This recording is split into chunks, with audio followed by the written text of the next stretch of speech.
Urban FM 104.5. Urban FM 104.5. 4.5 Urban FM, la station Urban, on est avec Jean-Paul. Jean-Paul, bonjour. Bonjour la fraîche. Comment tu vas ce matin? Ça va très bien. Alors, on va combien d'années en arrière? On va pas loin. On va 44 ans en arrière. On va 44 ans en arrière, précisément le 19 mai 1978. On va parler d'un événement dont tu as certainement entendu parler, puisqu'il avait même été repris au cinéma. Il s'agit de l'intervention des parachutistes du régiment du 2e régiment étranger de parachutistes de la Légion étrangère dans la ville de Kolwezi. C'est en RDC, en République démocratique du Congo. Il y a même un film qui était sorti. Quoi, Les Oies sauvages? Non, pas Les Oies sauvages. Les Oies sauvages, c'est un film sur la Seconde Guerre mondiale. Non, Les Oies sauvages, c'est en Afrique. Oui, en Afrique du Sud, ça c'est durant l'apartheid. Le Oui. Kolimba. Oui. Ils vont libérer Kolimba. Quoi, Raid sur Entebbe? Non, Raid sur Entebbe, ça c'est en Ouganda. C'est aussi tiré d'une histoire vraie. Cette fois, à Entebbe, en Ouganda, c'était des citoyens juifs israéliens qui avaient été pris en otage en réalité par l'armée d'Idi Amin Dada. Voilà. Oui. Et donc Israël avait donc décidé de mener une opération militaire pour les délivrer. C'était la première fois même que l'État d'Israël intervenait sur un théâtre étranger. J'ai suivi 3 grands films d'opérations militaires en Afrique historique. Oui. Il y a Raid sur Entebbe. Voilà. Il y a Les Oies sauvages. Ça, c'est en Afrique du Sud. Et il y a le siège à Djibouti, là où ils ont inventé le tir croisé. Les tireurs d'élite français ont inventé pour la première fois le tir croisé. Non, ça, je n'ai jamais vu. Il faut regarder ça. Donc, on reparle le 19 mai 1978. 405 parachutistes du 2e régiment étranger de parachutistes de la Légion étrangère, ce régiment qui est basé normalement à Calvi, c'est en Corse, saute sur Kolwezi, qui est une cité minière du Katanga, à l'époque qu'on appelait le Chaba, à l'époque du Zaïre, avant que ça ne devienne la République démocratique du Congo. Il faut savoir que le Zaïre était dirigé à l'époque par Mobutu. Et évidemment, il faut savoir que quelques jours auparavant, environ 7000 rebelles qui appartenaient au Front National de Libération du Congo, qui est en fait un groupe de rebelles katangais qui étaient armés par les soviétiques, qui étaient également entraînés et financés par Cuba, avaient donc décidé de traverser la frontière entre l'Angola et le Congo pour aller directement au Chaba. Et donc, il faut savoir que déjà depuis quelques jours, avant l'arrivée de ces rebelles katangais dans la ville de Kolwezi, il faut savoir qu'il y avait déjà, les services de renseignement français étaient déjà informés qu'il y avait certainement une attaque qui était préparée justement par ces rebelles katangais-là. Il faut savoir que les rebelles katangais sont ceux qui sont nés de la prise de pouvoir. En fait, il faut savoir que le mouvement national de libération du Congo, si on peut essayer de résumer assez rapidement, c'est un mouvement qui est né à la suite de la chute de Moïse Tshombe, parce qu'il faut savoir que lorsque Mobutu décide de prendre le pouvoir en 1965, il décide de prendre le pouvoir absolu. Il ne veut le partager ni avec Kasavubu, qui était en fait le premier président du Congo, et il ne veut pas le partager avec Moïse Tshombe. Moïse Tshombe qui était l'un des leaders nationalistes katangais, qui voulait justement l'indépendance du Katanga, que le Katanga ne fasse pas partie du Congo, et le Katanga étant, si tu veux, la province la plus riche du Congo, et elle l'est toujours aujourd'hui, avec ses vastes gisements miniers, notamment de cuivre. Et donc, dans la ville de Kolwezi, il y a justement une cité minière dans laquelle on exploite ce cuivre-là. Et dans cette cité minière, il y a de très nombreux expatriés, dont majoritairement des Français et des Belges, qui sont estimés à peu près 3000 personnes. Et donc, ceux-là vivent à côté d'environ 10 000 Congolais qui travaillent également dans cette cité-là. Et donc, c'est une petite ville assez coquette, dans laquelle ces communautés expatriées, donc franco-belges et congolaises, travaillent justement à l'exploitation de ces gisements miniers-là. Et donc, c'est aussi le symbole de la coopération, si tu veux, disons le symbole de la coopération entre le pouvoir de Mobutu et les puissances occidentales, belges et françaises. Et donc, les rebelles katangais veulent donc frapper au cœur du système Mobutu, notamment au cœur financier, puisque le Zaïre, à l'époque, comme la plupart des pays africains qui disposent de matières premières minières, vit de l'exploitation de ces matières premières. Et donc, à l'époque, le Congo était le premier exportateur mondial de cuivre. Et justement, les mines du Katanga sont donc celles d'où sont extraites ces minerais-là. Et donc, le cuivre est au cœur de l'économie congolaise, puisque c'est la première source d'exportation et le premier moyen d'acquérir des devises étrangères. Et donc, si on veut frapper véritablement durement, si on veut frapper durement le régime de Mobutu, il faut frapper sur le portefeuille. Et donc, ils estiment que attaquer la cité minière de Kolwezi va justement permettre d'atteindre le portefeuille de Mobutu. Et donc, ils décident de mettre en place cette stratégie-là, cette opération. Alors, donc, les Français, les services secrets français savaient déjà qu'il y avait certainement quelque chose qui était en train de se préparer, mais ils ne savaient pas concrètement de quoi il s'agissait, mais ils avaient constaté, grâce aux satellites américains et grâce au soutien du renseignement américain, qu'il y avait certainement des préparatifs de ce côté-là. Et il ne faut pas oublier qu'en 1978, on est en pleine guerre froide. On est vraiment en pleine guerre froide. Et donc, lorsque les rebelles katangais s'emparent de la ville de Kolwezi, les Belges sont un peu surpris, la communauté internationale est un peu surprise, mais pas totalement les Français. Maintenant, reste à se poser la question, qu'est-ce qu'il faut faire ? Alors, le problème, c'est que c'est quand même assez délicat à l'époque, parce qu'il faut savoir qu'en 1978, on a, si tu veux, la Russie qui est déjà en relation très tendue avec l'Europe, mais qui n'intervient plus sur le sol européen à cause de la dissuasion nucléaire.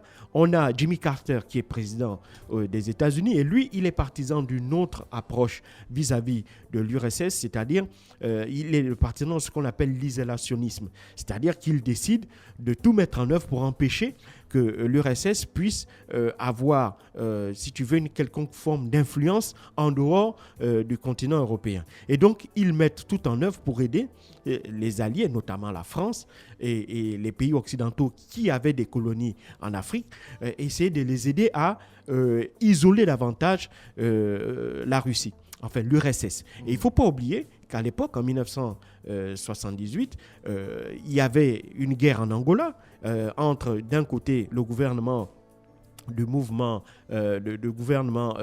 du MPLA, donc qui était aidé par les Occidentaux, et puis on avait évidemment les mouvements rebelles, notamment celui de l'UNITA, qui était aidé par les Soviétiques. Et on se rappelle également qu'il y avait des militaires cubains qui étaient arrivés en Angola, justement, c'est l'inverse. L'UNITA était plutôt soutenu par les Occidentaux et le MPLA était soutenu par la Russie et par l'URSS, et par Cuba. Et donc, on avait des militaires cubains qui étaient en Angola, qui combattaient aux côtés des troupes gouvernementales contre les rebelles de l'UNITA. Donc, on est un peu dans cette période-là. Et donc, à la frontière entre l'Angola et le Congo de l'époque, il y avait donc des groupes d'entraînement de rebelles de l'UNITA qui également travaillaient avec les rebelles du Front National de Libération du Congo, donc les rebelles katangais. Et donc, c'est à partir de ces bases d'entraînement-là, logistiquement entraînés par les soldats cubains et logistiquement aidés par l'URSS, que ces rebelles katangais vont traverser la frontière et s'emparer de la ville de Kolwezi. Et donc, les Français, comme je l'ai dit, qui étaient à moitié surpris par cette opération, vont décider l'ambassade, si tu veux, c'est l'ambassadeur de France qui, à l'époque, va convaincre le président Valéry Giscard d'Estaing d'intervenir militairement, justement, à Kolwezi. Pourquoi ? Parce que de toutes les puissances occidentales à l'époque, il n'y avait que la France qui avait la capacité de pouvoir intervenir dans cette zone-là. Pourquoi ? Parce qu'elle connaissait très bien la zone.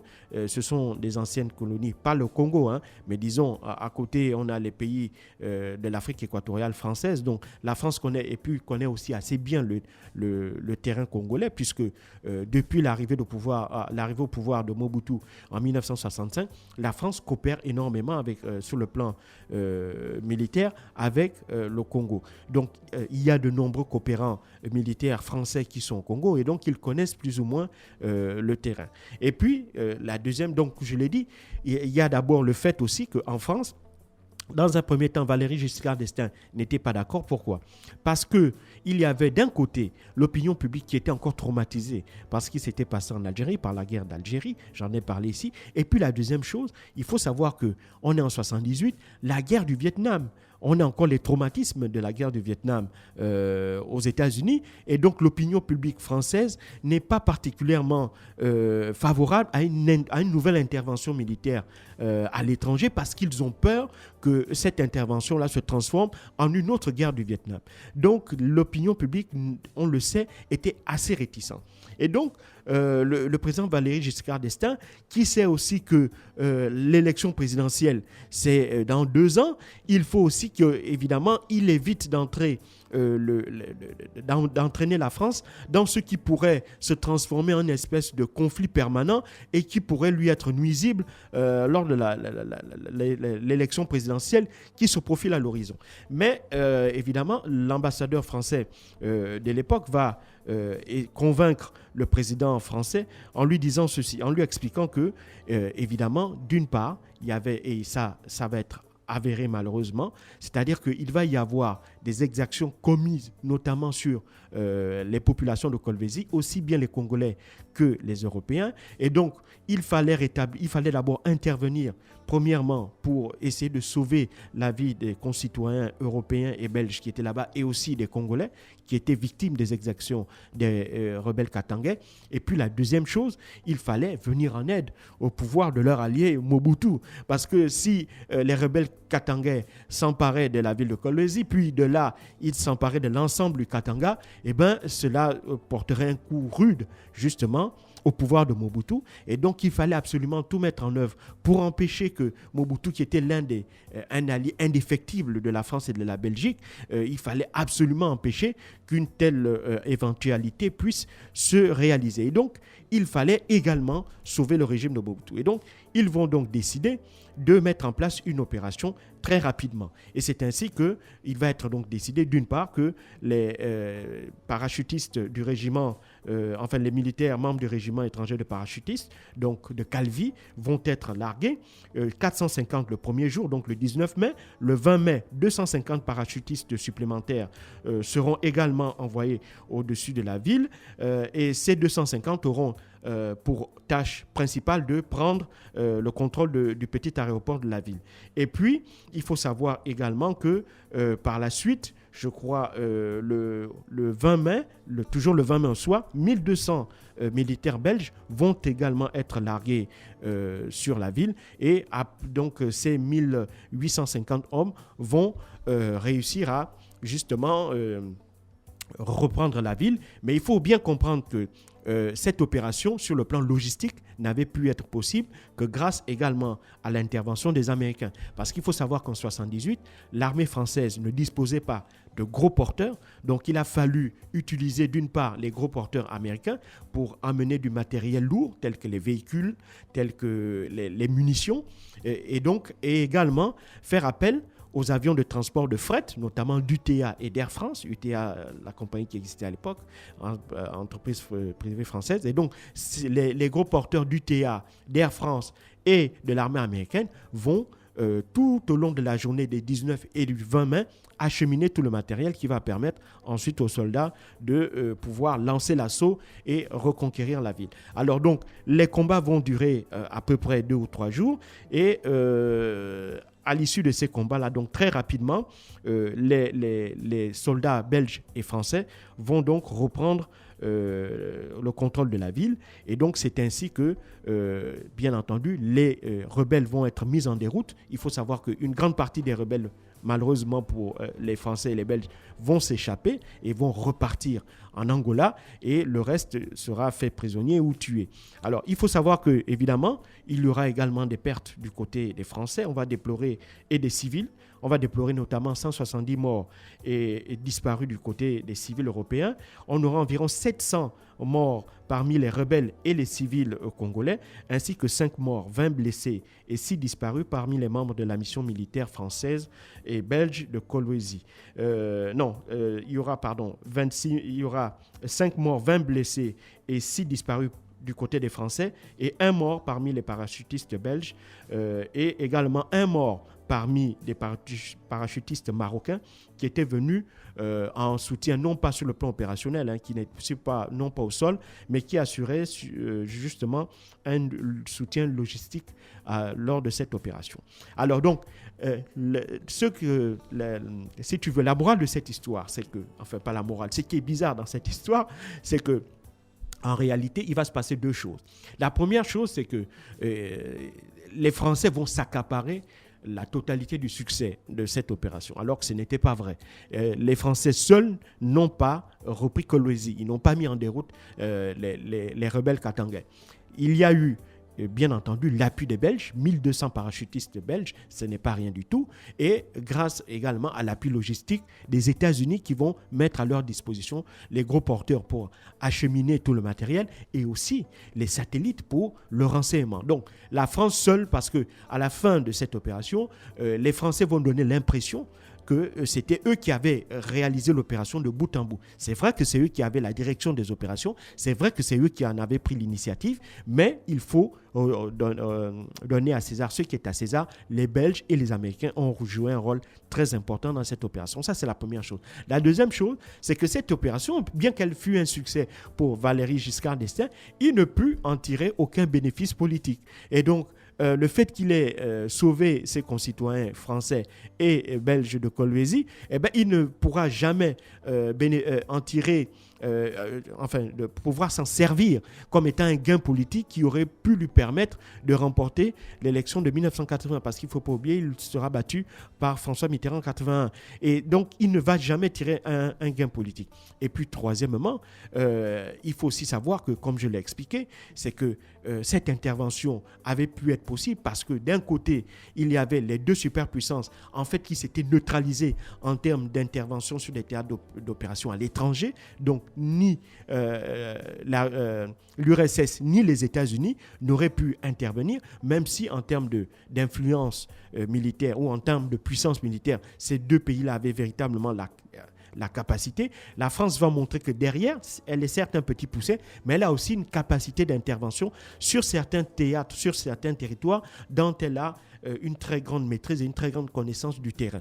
Et donc, la France avait vraiment, il faut le reconnaître, ils ont pris le courage. Pour Valéry Giscard d'Estaing, à l'époque, si on se remet dans le contexte, ce n'était pas évident pour les raisons que j'ai expliquées, c'est-à-dire que l'opinion publique n'allait pas forcément suivre et qu'il n'était pas sûr que l'opération soit un succès rapide, parce qu'il y avait aussi le risque d'enlisement du conflit et puis que ça devienne un autre théâtre comme la guerre d'Algérie ou encore la guerre du Vietnam. Mais il a pris ce risque-là et il a réussi. Malheureusement pour lui, il n'aura jamais pu en tirer un gain politique puisqu'il sera battu 2 ans plus tard lors des élections présidentielles par François Mitterrand. Merci Jean-Paul qui revenait pour le brin d'histoire ce matin sur les 104.5 dans le Da Fresh Morning. On était du côté de Kolwezi en 1978. Voici Shabba Ranks aux côtés de Johnny Gill. Urban FM 104.5.